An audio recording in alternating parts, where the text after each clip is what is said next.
My name is Shahrukh and this is my SEWA project. It's about the kitchen and the problem which almost all of us face every day, the amount of water that gets wasted when our water is purified from tap water to drinking water. So this is a glass of water, drinking water. This is a meter for measuring the parts per million of salt present in water. So if I put the meter inside the drinking water, you see 50 parts per million. This is some water that was taken from the pipe going into the drain in the RO filter. And as you can see here, there's 650 parts per million of salt in this water. So the tap water is Yeah. filtered into drinking water and wastewater, as you can see in the flowchart here. And you can figure out by some simple calculation that for every 1 liter of drinking water, there are 10 liters of wastewater produced. That is an incredible amount of waste. So for the amount of water you drink every day, in the future, there will be 10 people who will be going thirsty.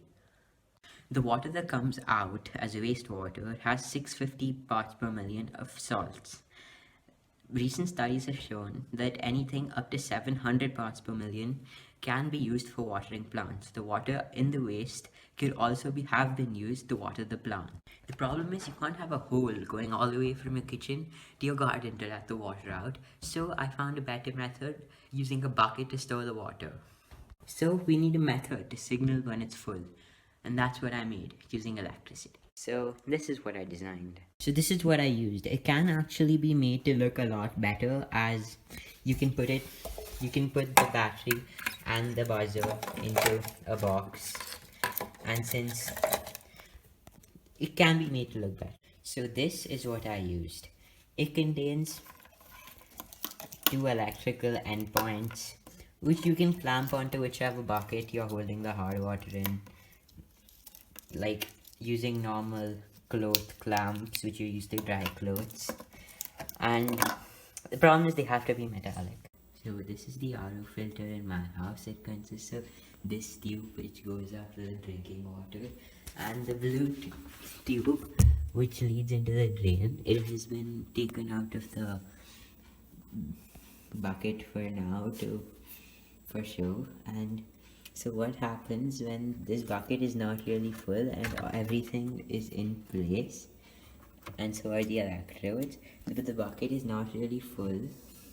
So when I add some extra water into the bucket, as you can see, the water rises up to the level of the electrodes and it starts beeping, and the buzzing is quite high pitched, so nobody can miss it. So it's and the buzzer is just an option. It could also connect to a submersible pump, which could lead to any tank from where you could use the water later.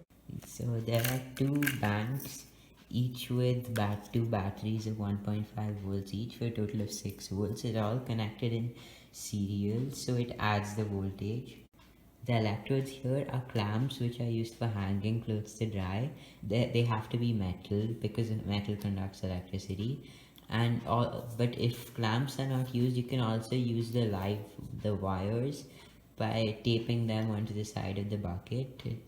We're using clamps because it's easier to take them out and put them back in. So this is how the final setup looks. You may have noticed a lot of wires when I had taken them all out, but here it's pretty simple. The green wires for one electrode and the blue wires for another electrode. And it is easy to use. When the bucket fills up and the buzzer starts buzzing,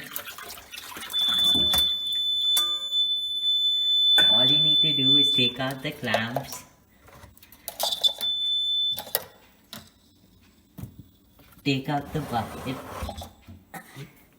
put a new one in, put the clamps in, and then close the door, and then go back. And you can go back to your daily routine. I hope you found the information in this video helpful. Thank you for watching.